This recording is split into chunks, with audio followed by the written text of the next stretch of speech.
Hello students, बेटा आप बात करते हैं नए टॉपिक की। और जो नया टॉपिक है हमारे पास वो है अर्धचालकों तथा विद्युत रोधी जो पदार्थ होती हैं उनकी प्रतिरोधकता पर ताप का क्या प्रभाव पड़ता है। तो देखिए बेटा, इससे पहले हमने मिश्र धातुओं पर ताप का प्रभाव पढ़ा, धात्विक चालकों पर ताप का प्रभाव पढ़ा। अब पढ़ेंगे बेटा अर्धचालकों तथा विद्युत रोधियों पर ताप का क्या प्रभाव पड़ता है उनकी प्रतिरोधकता पर। अब बेटा अर्धचालक आप जानते हैं कि कुछ पदार्थ जैसे कि कार्बन है, सिलिकॉन, जर्मेनियम वगैरह होते हैं, तो इनके ताप बढ़ाने पर इनकी प्रतिरोधकता घट जाती है, अर्थात इनका जो प्रतिरोध ताप गुणांक होता है वो ऋणात्मक होता है। ऐसे पदार्थों को हम लोग क्या कहते हैं? अर्धचालक कहते हैं। क्लियर है बेटा? कार्बन, सिलिकॉन, जर्मेनियम वगैरह कुछ ऐसे पदार्थ होते हैं जब इनका ताप बढ़ाया जाता है तो इनकी प्रतिरोधकता घट जाती है। बल्कि आपने देखा था ताप बढ़ाने पर बढ़ रही थी प्रतिरोधकता मिश्र धातुओं और चालकों में, लेकिन यहाँ पर क्या होता है? ताप बढ़ाने पर प्रतिरोधकता क्या कर जाती है? घट जाती है। अर्थात इनका जो प्रतिरोध ताप गुणांक अल्फा जो होता है वो कैसा होता है बेटा? ऋणात्मक होता है। अतः कह सकते हैं हम लोग कि अर्धचालकों का ताप बढ़ाने पर इनकी प्रतिरोधकता क्या हो जाती है? घट जाती है। क्लियर बेटा? तो देखिए लिखेंगे कुछ पदार्थ जैसे कार्बन, सिलिकॉन,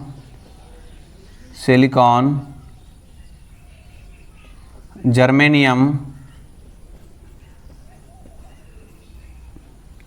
ETC, कुछ पदार्थ जैसे कार्बन, जर्मेनियम ऐसे होते हैं, कुछ पदार्थ ऐसे होते हैं जिनका ताप बढ़ाने पर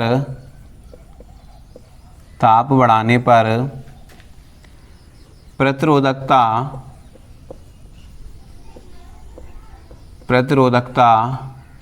घट जाती है। क्लियर है बेटा? प्रतिरोधकता क्या घट जाती है? घट जाती है। अर्थात इनका प्रतिरोध ताप गुणांक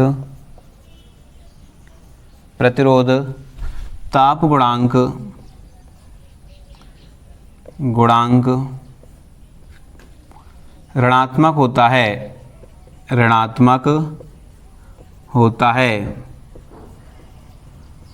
क्लियर बेटा? कैसा होता है? ऋणात्मक होता है।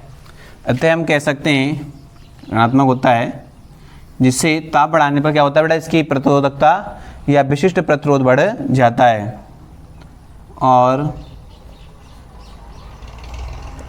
इनका प्रतिरोध क्या हो जाता है बेटा? घट जाता है।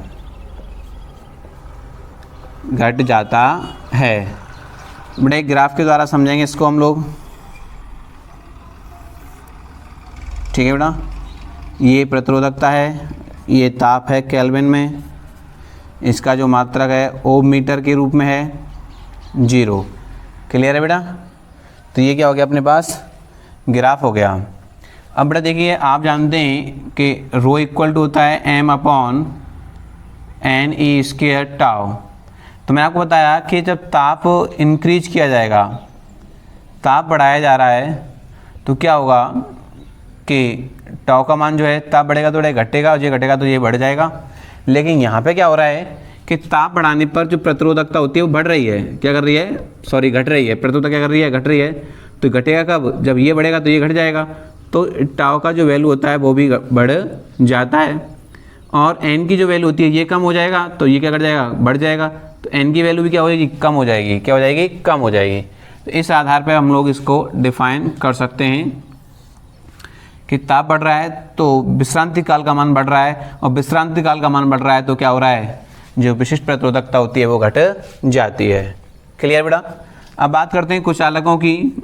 अब कुचालक जो पदार्थ होते हैं, आप जानते हैं इनके अंदर आवेश का प्रवाह नहीं होता है। जो कुचालक पदार्थ होते हैं, या आप कह सकते हैं जो कुचालक पदार्थ होते हैं, उनका जो जीरो आदर्श ताप के, आप कह सकते हैं जो शून्य ताप जो होता है, शून्य आदर्श ताप के नज़दीक उनकी जो चालकता होती है वो अनंत हो जाती है। क्या हो जाती है? अनंत हो जाती है। क्या हो जाती है? अनंत हो जाती है।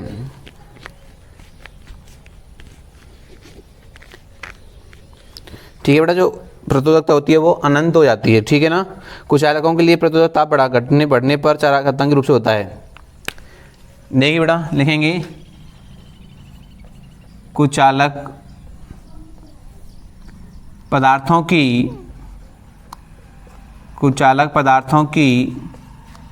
प्रतिरोधकता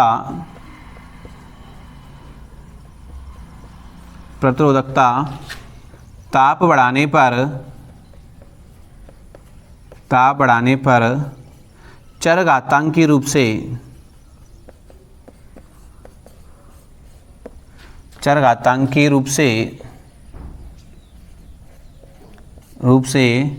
घटती है।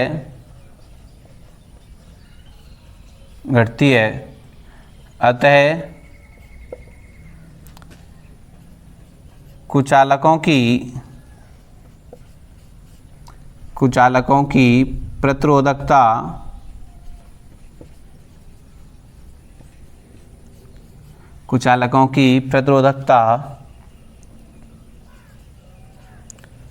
शून्य आदर्श ताप के नज़दीक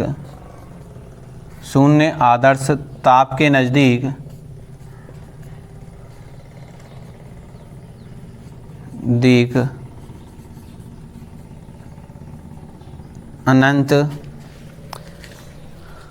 हो जाती है। क्लियर है बेटा। शून्य ताप, जो शून्य आदर्श ताप होता है 0 केल्विन, अर्थात इनकी चालकता करीब 0 केल्विन पर करीब शून्य हो जाती है। ठीक है बेटा। तो कुछ चालकों की जो प्रतिरोधकता होती है वो शून्य आदर्श ताप के नज़दीक कैसी होती है? अनंत होगी। क्या होगी? अनंत। प्रतिरोधकता अनंत हो जाएगी तो चालकता क्या करीब शून्य हो जाएगी। अतः 0 केल्विन ताप पर इनकी चालकता शून्य हो जाती है।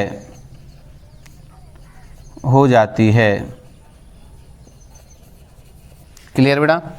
तो इनकी जो प्रतिरोधकता होती है उसे इस तरह से निकाला जाता है 0 और अपने पास e की पावर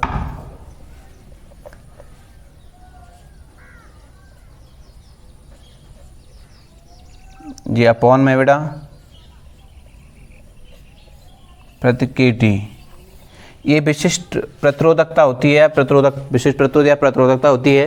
कुछ चालकों के लिए जो निकल के आता है, ये तरीका ये निकल के आता है बेटा। Eg को हम बोलते हैं ऊर्जा अंतराल। क्या बोलते हैं? एनर्जी गैप बोलते हैं, ऊर्जा अंतराल।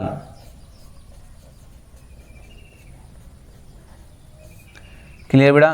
के तो आप जानते हैं क्या होता है? वोल्टेज मान नियतांक होता है, नियतांक,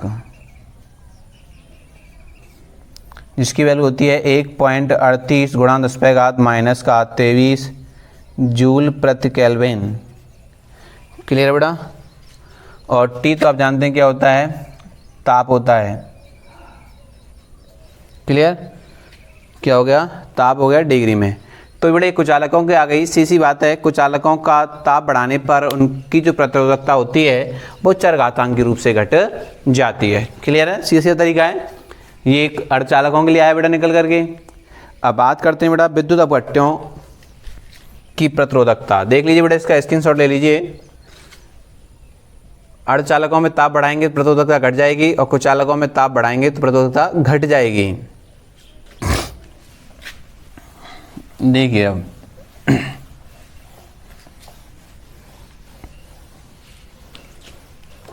अब आप जानते हैं विद्युत अपघट्य जो होते हैं उनका हम बड़ा ताप बढ़ाएंगे। जो विद्युत अपघट्य होते हैं बेटा उनका हम ताप बढ़ाएंगे तो उनके अंदर जो आयंस होते हैं वो अधिक संख्या में क्या होंगे? मुक्त होंगे। आई मीन कह सकते हैं ताप बढ़ाने पर आयंस स्वतंत्रता पूर्वक गति करना प्रारंभ कर देते हैं, स्वतंत्रता पूर्वक गति करना प्रारंभ कर देते हैं, जिससे उनकी चालकता बढ़ जाती है, प्रतिरोधकता क्या जाती है? घट जाती है। क्लियर है बेटा। ताप बढ़ाने प्रतिरोध क्या हो जाता है? कम होता है। इसका कारण यह है ताप बढ़ाने पर अपघट्यों की सांद्रता क्या हो जाती है? कम हो जाती है। तो बेटा टॉपिक है हमारे पास विद्युत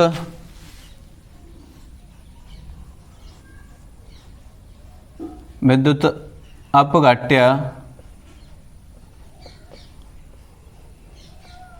की प्रतिरोधकता।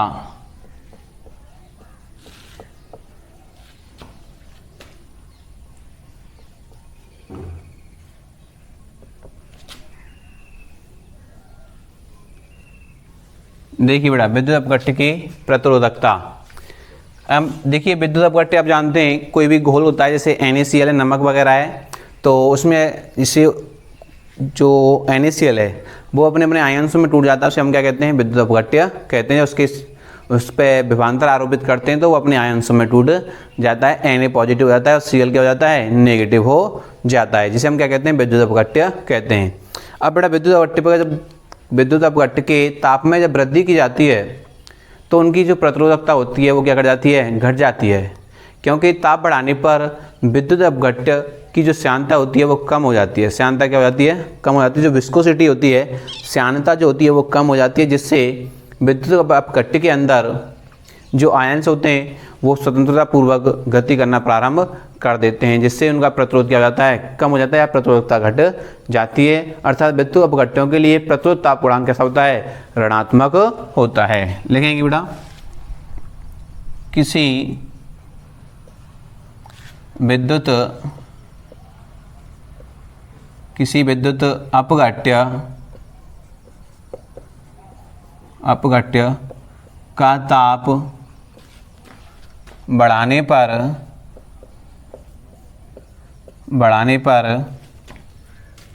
किसी विद्युत अपघट्य का ताप बढ़ाने पर इनका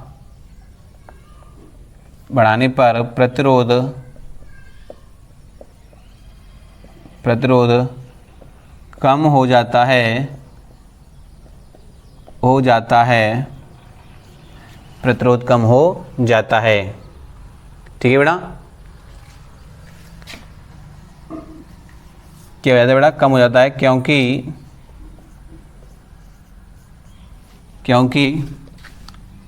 ताप बढ़ाने पर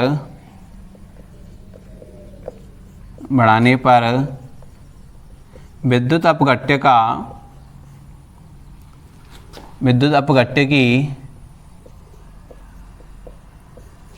की श्यानता कम हो जाती है,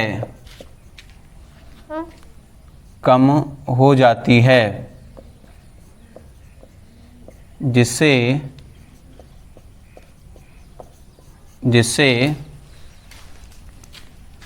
अपघट्य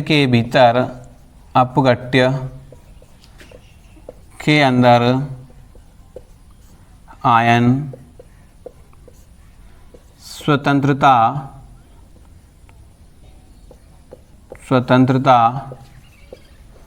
पूर्वक गति करते हैं। क्या करते हैं बेटा, गति करते हैं। अतः इनका प्रतिरोध ताप गुणांक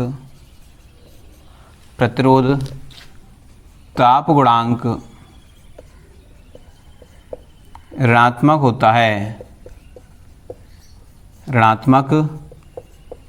होता है। क्लियर है?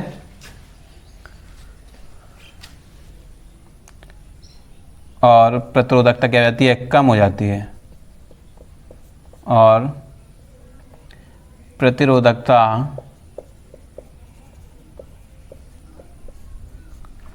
कम हो जाती है। क्लियर बेटा, कि ताप बढ़ाने पर अगर ताप बढ़ाते जाएंगे तो किसी विद्युत अपघट्य का जो प्रतिरोध होता है वो कम हो जाता है, क्योंकि विद्युत अपघट्य का ताप बढ़ाने पर उनकी जो श्यानता होती है वो कम हो जाती है, जिससे अपघट्य के अंदर आयन अधिक संख्या में स्वतंत्रता पूर्वक गति करना प्रारंभ कर देते हैं। अतः इनका जो प्रतिरोध ताप गुणांक होता है वो कैसा होता है, ऋणात्मक होता है। ठीक है बेटा, तो ये मैंने आपको धात्विक चालकों की प्रतिरोधकता पर ताप का क्या प्रभाव पड़ता है ये बताया। दूसरा टॉपिक रहा हमारा कि उसके बाद हमने मिश्र धातुओं की प्रतिरोधकता पर ताप का प्रभाव पढ़ा। उसके बाद हमने अर्धचालक कुचालकों का पढ़ा और फिर हमने पढ़ा विद्युत अपकृत्य की प्रतिरोधकता ताप का प्रभाव। ठीक है बेटा, तो बिल्कुल बेसिक तरीके से समझाया है। Thank you for watching video.